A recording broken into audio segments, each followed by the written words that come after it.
को नमस्कार। आज हम इस रैगर चौपाल में स्वामी आत्माराम लक्ष्य जी का 117वां जन्म जयंती बनाने के लिए एकत्रित हुए हैं।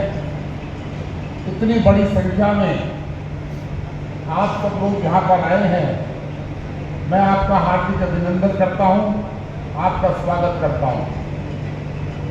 मंच पर हमारी संस्था के महामंत्री आत्माराम गोसाईवाल जी, हमारे कोषाध्यक्ष सुभाष चांदोलिया जी, हमारे उपाध्यक्ष गणपत राय मोहनपुरिया जी, मदन खत्री जी, श्रवण कुमार जरूरिया जी, पृथ्वीराज दीगवाल जी, हमारे मंत्री भास्कर फलवाड़िया जी, हरि सिंह बारोलिया जी, शेर सिंह पिंगोलिया जी, सुभाष कुमार सक्करवाल जी, हमारे संगठन मंत्री देशराज अलूरिया जी जो मंच का संचालन कर रहे हैं, श्री हेमंत मौर्या जी, दिल्ली प्रांतीय रैगर मंदिर प्रबंधक कमेटी के अध्यक्ष पन्नालाल सिंगाड़िया जी, हमारी संस्था के प्रचार मंत्री भैरू प्रकाश दातावाल जी, मोहनलाल जलूत्रिया जी, शिवचरण गोरवाल जी, और मंच पर प्रसिद्ध समाज सेवी कांग्रेस के वरिष्ठ नेता श्रीमान मदन गोरवाल जी, श्री यतेंद्र मोहनपुरिया जी जो स्वामी मोजीराम सत्संग सभा के प्रधान हैं, उनके साथ हमारे श्री मान सिंह जी जो योग शिक्षक हैं और योग के माध्यम से काफी अपने समाज में और अन्य समाज में भी अपनी सेवा देकर लोग स्वस्थ रहें उसके काम में लगे हैं। श्री गंगाराम बारोलिया जी जो अखिल भारतीय रैगर महासभा के पदाधिकारी हैं, सुभाष कानखेड़िया जी जो स्वामी मोजीराम सत्संग सभा के महामंत्री के साथ साथ भारत सरकार की दिल्ली पब्लिक लाइब्रेरी उसके चेयरमैन हैं, वह भी यहाँ पर उपस्थित है। श्री कन्हैयालाल सीवाल जी हमारे पंचायत के पूर्व प्रधान, श्री ओम प्रकाश पिंगोलिया जी, श्री नेतराम पिंगोलिया जी जो दिल्ली प्रांतीय रैगर महासभा के अध्यक्ष भी हैं, और उसके साथ साथ जो रामदेवरा में रैगर धर्मशाला है उसके प्रधान भी हैं। मेरे सामने समाज के सभी गणमान्य लोग यहाँ पर उपस्थित हैं। अगर मैं नाम की श्रृंखला में चला जाऊंगा तो काफी समय उसमें लगेगा। मैं जो चेहरे देख रहा हूँ ये सभी वह चेहरे हैं जो समाज को आगे बढ़ाने के लिए, समाज में जागरूकता पैदा करने के लिए, समाज में चेतना व्यक्त करने के लिए ये सभी लोग बैठे हैं। बहुत बड़ी संख्या में मातृशक्ति है यहाँ पर। विष्णु देवी कासोटिया जी हैं जो इस मंदिर के प्रांगण के अंदर सत्संग मंडली के माध्यम से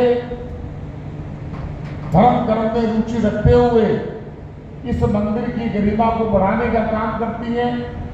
उसी प्रकार से श्रीमती नथो देवी चांदोलिया वह भी एक के सत्संग मंडली के माध्यम से यहाँ इस मंदिर की गरिमा को बढ़ाने में काम करते हैं।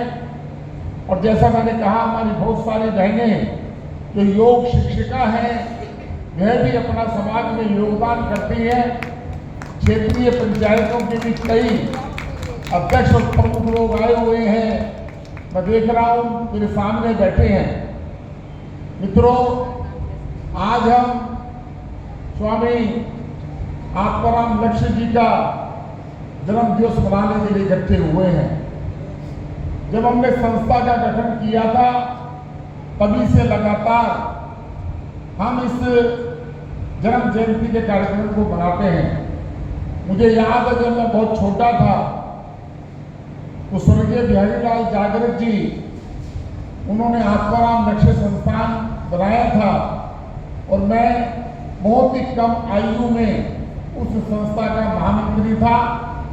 और वो कार्यक्रम हमारा जो बाबा रामदेव मंदिर के बाहर जो प्रांगण में होता था और लगभग 35 से 40 लोग उस कार्यक्रम में आते थे।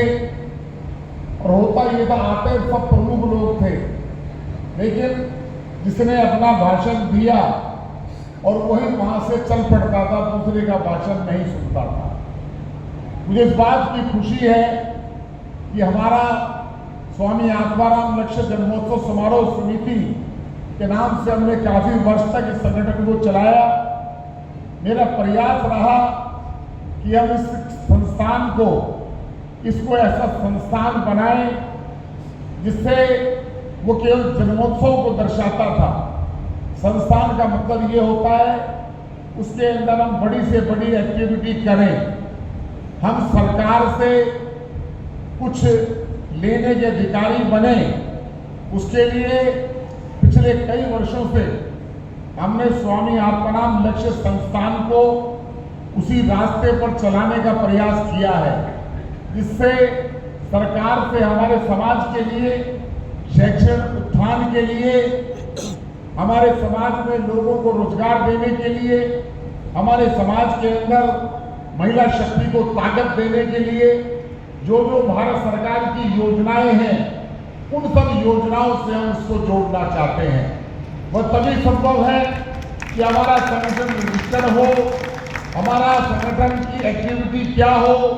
तो हमारे संगठन में केवल जन्म जयंती का कार्यक्रम नहीं, हमने समय समय पर अनेक कार्यक्रम किए हैं।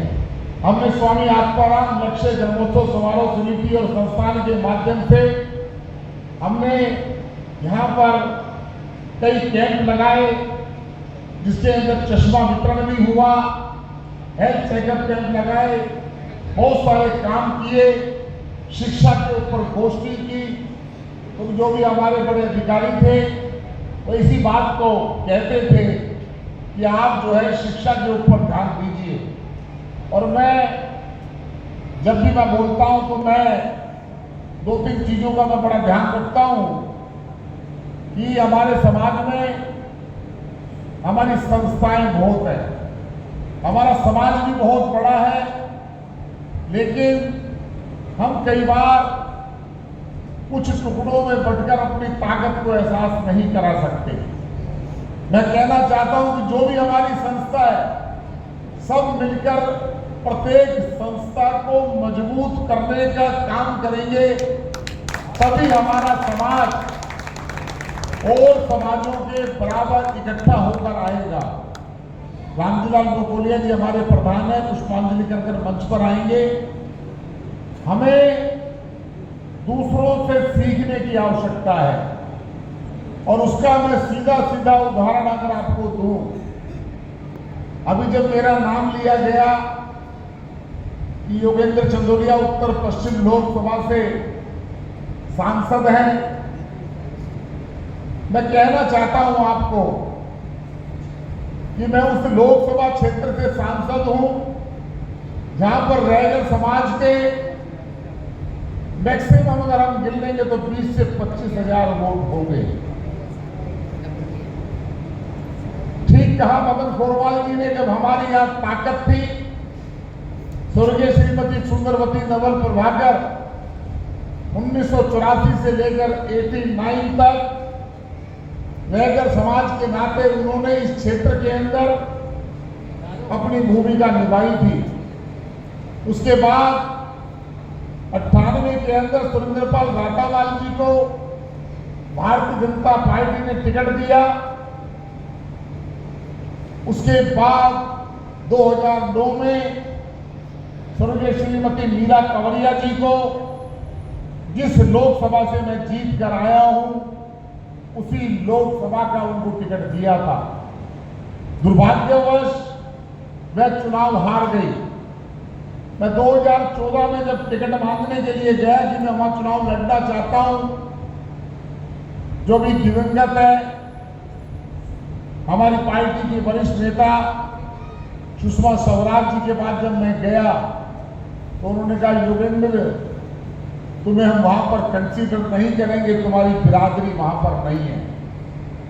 और मीरा कंवरिया 2.5 लाख वोट से चुनाव हारी है, तो मैंने कहा बहन जी टिकट देना ये आपका अधिकार है, आप जिसको भी चाहे टिकट दे दें, लेकिन ये कहना कि मीरा कंवरिया 2.5 लाख वोट से हारी है यह बेईमानी होगी, क्योंकि कोई भी भारतीय जनता पार्टी का उम्मीदवार 2.5 लाख वोट से कम हारा ही नहीं।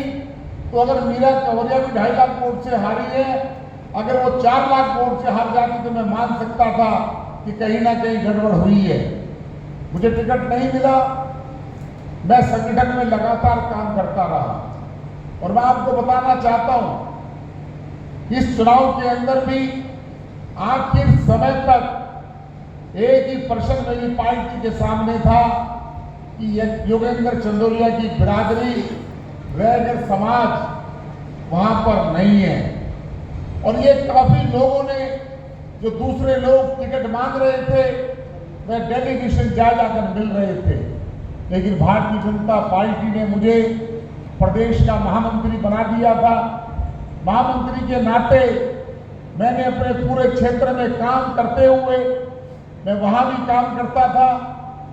जब सर्वे की बात आई, पार्टी ने अनेक सर्वे कराए, उस सर्वे में आया कि योगेंद्र चंदोलिया यहां पर चुनाव जीत सकते हैं, तो पार्टी ने कहा कि बेशक योगेंद्र चंदोलिया की बिरादरी यहां पर ना हो, लेकिन हर सर्वे के अंदर प्रधानमंत्री नरेंद्र मोदी जी का सर्वे हो, अमित शाह जी का सर्वे हो, जगत प्रकाश नड्डा जी का सर्वे हो, आदरणीय बीएल संतोष जी का सर्वे हो, पार्टियां बड़े सर्वे कराती है और हर सर्वे के अंदर मैं 90% से ऊपर हर सर्वे में जा रहा था। पार्टी ने 1 सेकंड नहीं लगाया मुझे टिकट देने में। मुझे खुशी इस बात की है, जिस विश्वास के साथ पार्टी ने मुझे टिकट दिया था और उसी विश्वास को कायम रखते हुए दिल्ली के अंदर सबसे ज्यादा 2,90,000 वोटों से मैं जीत कर गया।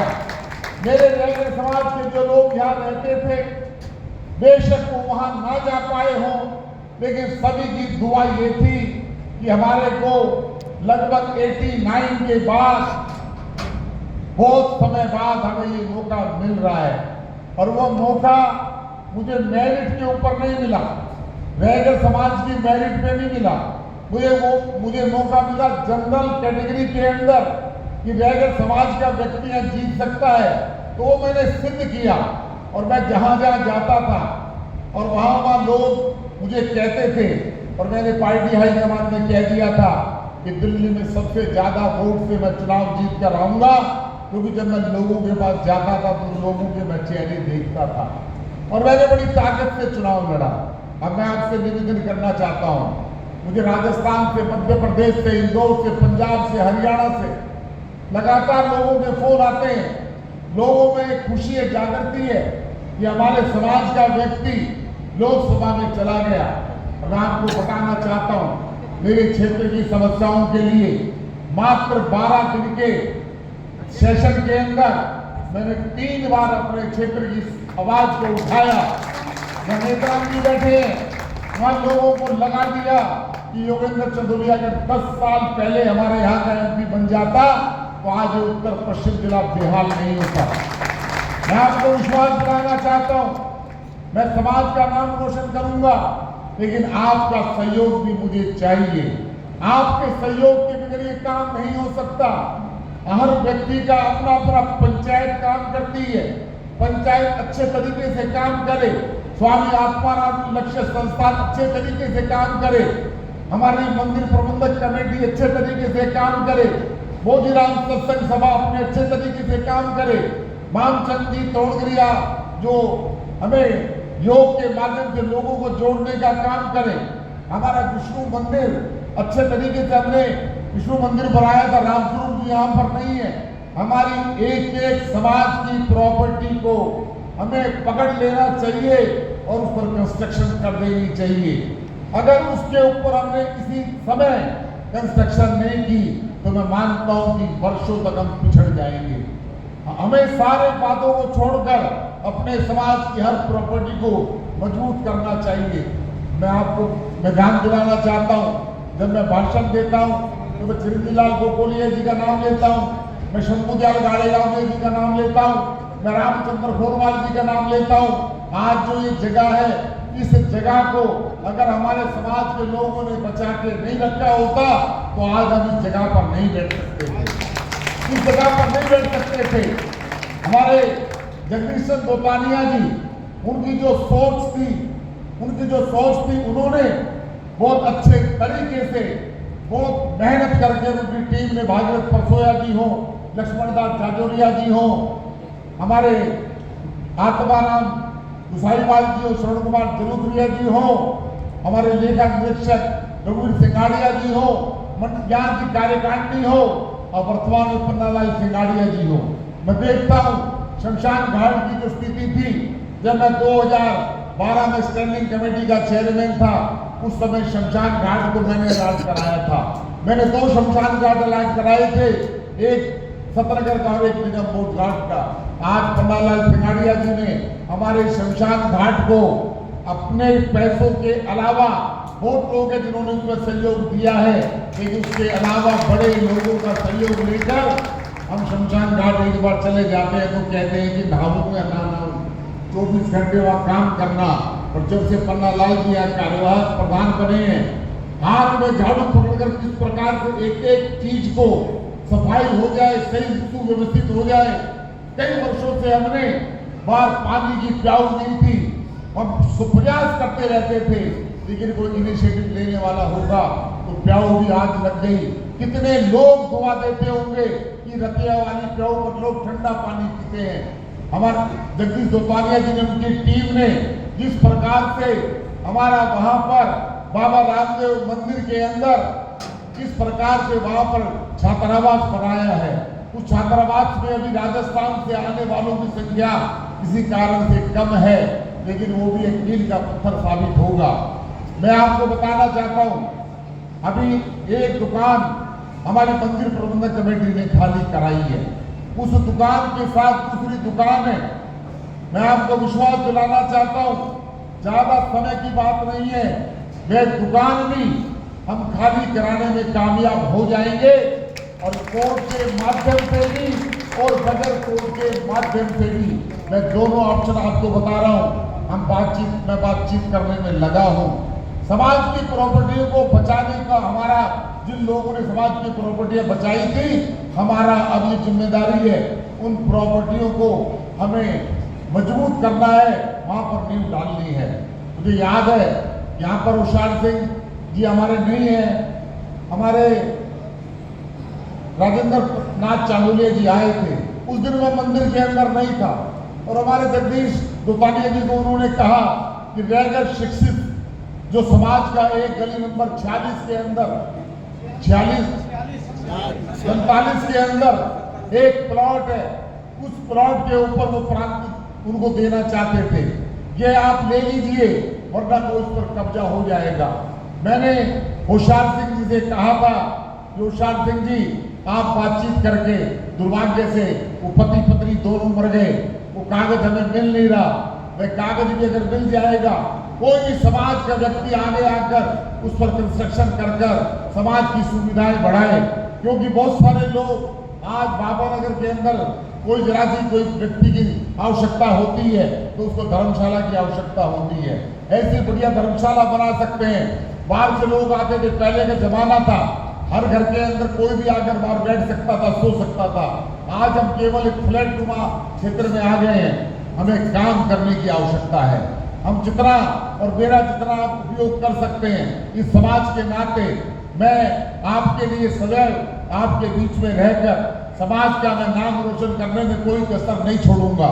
राजस्थान के अंदर भी जिस प्रकार से अभी एक महिला छात्रावास खुला है, हम बात करेंगे, सरकार से बात करेंगे, राजस्थान सरकार से बात करेंगे कि कोई कॉलेज की जगह भी अगर स्वामी आत्माराम लक्ष्य संस्थान को मिलेगी तो हम उस जगह भी देंगे।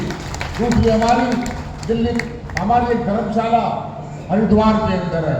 हमारी धर्मशाला थोड़ी छोटी है, लेकिन मैं दाद देना चाहता हूं उन लोगों को जिन लोगों ने इस स्वामी रामानंद जी, ज्ञान स्वरूप महाराज जी, गोपाल राम जी और उनके साथ जिन लोगों ने उस धर्मशाला का निर्माण खरीदा था, निर्माण कराया था, वह बड़ा अच्छा काम उन्होंने किया था कि आज हरिद्वार जैसी नगरी के अंदर हमारा कोई स्थान तो है, लेकिन मैं कहना चाहता हूं कि उसको स्थान उपयुक्त अब नहीं है।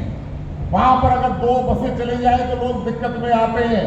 मैं आपके सामने एक प्रस्ताव रखना चाहता हूं और मैं उसका इनिशिएटिव दिल्ली प्रांत के रैगर मंदिर प्रबंधक कमेटी को देना चाहता हूं कि एक हमारे हरिद्वार के अंदर एक धर्मशाला वहां पर होनी चाहिए, दूसरी धर्मशाला होनी चाहिए और बहुत बढ़िया सुसज्जित धर्मशाला होगी। तो हमारा ऐसा नहीं है कि हम सब लोग अपने पितरों के फूल लेकर जाते हैं, लोग स्नान करने जाते हैं, लोग गंगा स्नान करने जाते हैं, हमारे पास जगह नहीं होती, तुरंत आते हैं।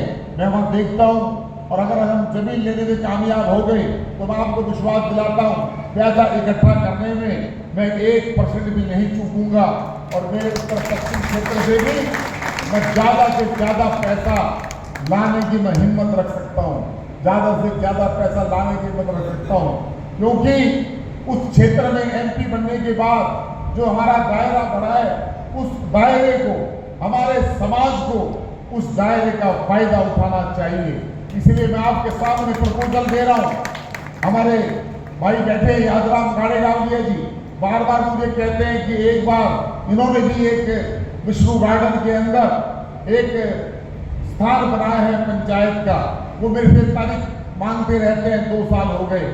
मैं आपके वहां भी आऊंगा और मैं कहना चाहता हूं कि जहां पे हमारी संस्था आर्य समाज रोड के ऊपर एक मंदिर है, उस मंदिर के ऊपर भी अभी कुछ दिन पहले वहां के पुजारी ने कब्जा करने का प्रयास किया था। तो ये सामने बैठे हैं साटोलिया जी, ये भी इन्होंने मुझे फोन किया। मैंने कहा भाई पुजारी साहब क्यों कब्जा करना चाहते हो? मैं आपका आह्वान करता हूं, आप निकलिए, उस शिव मंदिर की जगह को भी बनाने का प्रयास कीजिए। एक एक जगह अगर हमारी बनेगी, हमारा समाज मजबूत होगा। आप इतनी बड़ी संख्या में यहाँ पर आए हैं, मैं अगली जब मीटिंग बुलाएंगे उसमें कुछ कंक्रीट योजनाएं लेकर आएंगे कि हम किस प्रकार से सरकार की योजनाओं से रैगर समाज की भागीदारी हम बढ़ाना चाहते हैं, इस प्रकार की हम योजना से चर्चा करेंगे। आप इतनी बड़ी संख्या में आए क्योंकि बारिश का मौसम हो रहा है। मैं मंच पर सभी जो लोग प्रमुख लोग बैठे हैं इनका हृदय से आभार व्यक्त करता हूं और मेरे सामने इतनी बड़ी संख्या में मातृशक्ति, जब मातृशक्ति जागृत हो जाए, इकट्ठी हो जाए, तो समझ लो कि आधी लड़ाई तो वैसे खत्म हो जाती है। आप सभी लोगों का हृदय की गहराइयों से बहुत बहुत धन्यवाद और अंत में आपके लिए भोजन की व्यवस्था है।